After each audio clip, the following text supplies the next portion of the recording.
November 28, 2025, 1:47 p.m. Eastern Time. Every professional trading screen on the planet that carried the SI ticker, the symbol for COMEX silver futures, went black at the exact same instant. No flickering, no partial data, no stale quotes. Just a flat line where a $300 billion a year market used to breathe. The last price anyone saw was $56.80 on the December contract. And then nothing. For 23 minutes, the most liquid, precious metal market in the Western world legally ceased to exist. 23 minutes is an eternity when delivery notices are piling up and the vaults are already down to their last few million ounces. 23 minutes is long enough for a lifetime of wealth to be made or obliterated, long enough for armored trucks to disappear into the mist, long enough for the entire paper architecture of modern finance to crack wide open. The official explanation arrived hours later, wrapped in the kind of corporate blandness that only makes the truth look worse. A cooling system malfunction in our Aurora, Illinois, data center caused a temporary interruption in silver futures and options. Trading? That was it. No apology, no timeline, no details about which chiller unit failed, no explanation why gold, copper, crude oil, and the S&P Mini kept trading without missing a heartbeat. Just silver. The one commodity that had been in full backwardation for 9 straight sessions. The one commodity whose registered stocks had fallen off a cliff for 14 consecutive months.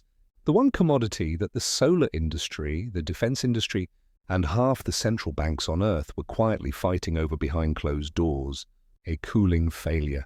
In a facility built to withstand direct missile strikes and EMP pulses, with triple redundant HVAC systems and generators that can run for weeks. A cooling failure that somehow managed to blind only the silver pit for precisely the length of time it took to stop a delivery cascade that threatened to expose the exchange as insolvent. Because by the morning of November 28th, the numbers were no longer alarming. They were apocalyptic. At the close of business the previous day, COMEX registered silver, the only metal that can actually be delivered against a futures contract, stood at 36.1 million ounces. 36 million? That is less physical silver than the United States Mint sold to the public in calendar year 2021 alone. Open interest, meanwhile, was still parked above 182,000 contracts, representing more than 910 million ounces of paper claims, a 25-to-1 leverage ratio in a market that is supposed to be backed 1-to-1 on delivery, and the bleed was accelerating. Between November 25 and November 27, 6.9 million ounces had already been removed from the registered category, metal loaded onto Brinks and Loomis trucks and driven away forever. First notice day for the December contract was Monday, December 1. That gave the shorts exactly one trading day to find another 7 million ounces they didn't have, or stand for delivery, and risk the mother of all short squeezes. Across the ocean, the London Bullion Market Association published its daily clearing statistics on the morning of the 28th, and the picture was even uglier. Physical turnover in the London Vault system had collapsed to levels last seen in March 2020, not because demand disappeared, but because there was almost nothing left to turn over. The big four vaults, JP Morgan, HSBC, ICBC Standard, and Malka Amit were reporting combined loco Londoner silver stocks below 28,000 tons for the first time since the financial crisis. In Zurich, the 4 largest refineries were quoting 16 to 20 week delays on kilobar production, meaning any new mining output or scrap flow was already spoken for months in advance. In Shanghai, the futures exchange vault balance had dropped to 152 tons on the 27th, an 11-month low, and Chinese warehouses were refusing new deposits because they were physically full of metal that domestic industrials had locked up for 2026 production. This was the exact moment the system chose to hide. At 1:47 p.m. the feed died. For the first 4 minutes, traders assumed it was a Bloomberg or Refinitiv issue. By minute 6, the CME's own direct feeds were dark. By minute 9, the emergency squawk boxes that connect the biggest clearing firms to the exchange floor went silent. By minute 12, the head of commodities at a major Canadian bank was on the phone to the CME president demanding to know whether they were about to invoke force majeure. By minute 15, anonymous messages started appearing on private Discord servers used by vault operators. Brinks has stopped accepting loads.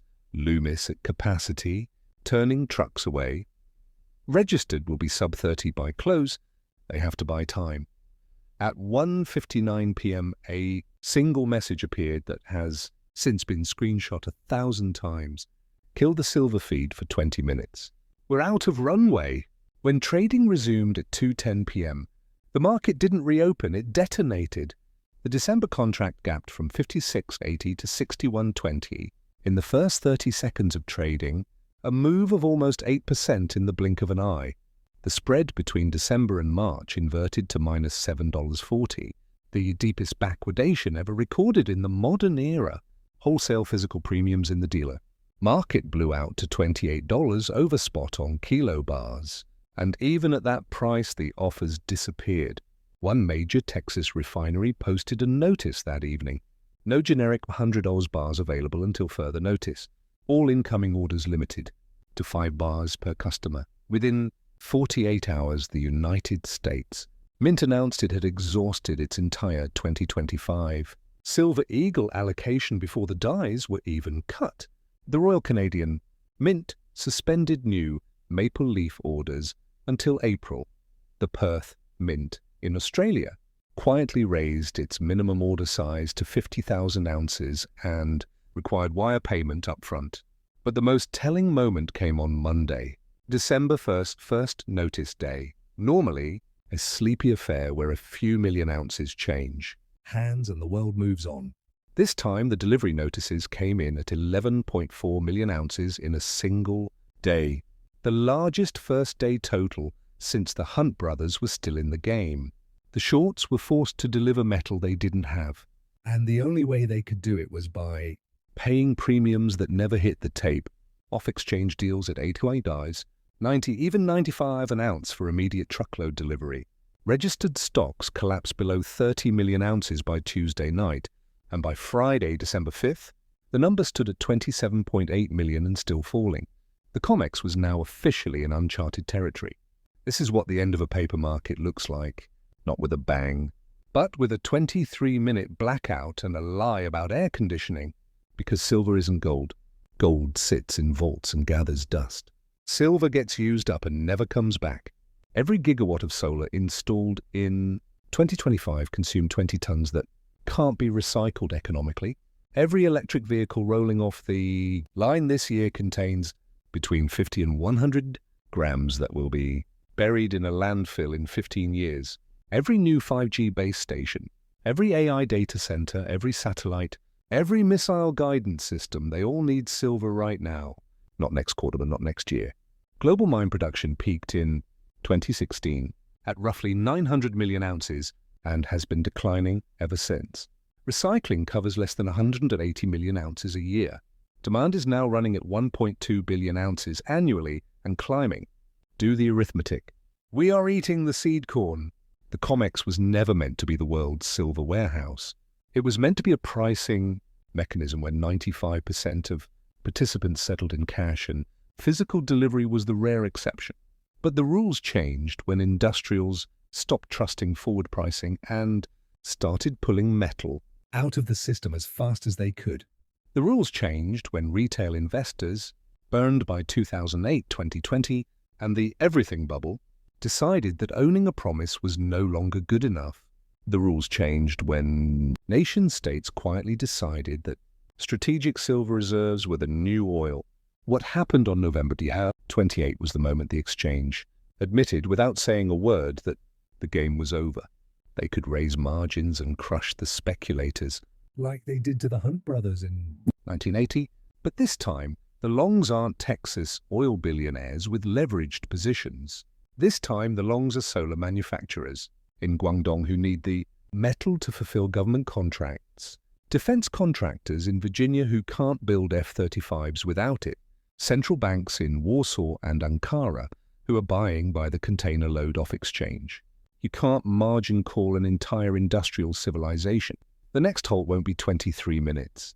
The next halt will be measured in days, then weeks. The next halt will come with a press release that says trading suspended until further notice pending investigation. And when that day arrives, the price on the screen will be irrelevant because there will be no offers at any price. The only price that will matter is the one the guy with a Volt and a Brinks truck is willing to accept in a parking lot at 3 a.m. November 28, 2025 was not a technical glitch. It was the day the silver market died in public, and almost no one noticed until the body was already cold. The people who did notice aren't waiting for the next official explanation. They are converting whatever fiat they still control into physical metal, while premiums are merely painful instead of impossible. They are taking delivery and driving it away themselves because they remember what happened to the people who trusted paper promises the last time the system broke. The cooling failure wasn't the disease, it was the symptom. The disease has been eating away at the system for years, and on November 28th, the patient finally flatlined on the operating table while the doctors argued about the air conditioning. There is no reset button. There is no more metal magically appearing because the Fed prints another $1 trillion. There is only a finite number of ounces left above ground, and every day that number gets smaller while the claims on those ounces get larger. The window is still open, but it is closing 1 inch at a time, and every armored truck that rolls out of a COMEX Volt slams it a little bit harder. When it finally shuts, the people on the wrong side of the glass will be left holding the most expensive wallpaper in history. The people on the right side will be holding the one asset that cannot be printed, diluted, or wished away. November 28, 2025 was the day the illusion cracked. The only question left is how much time you have before it shatters completely.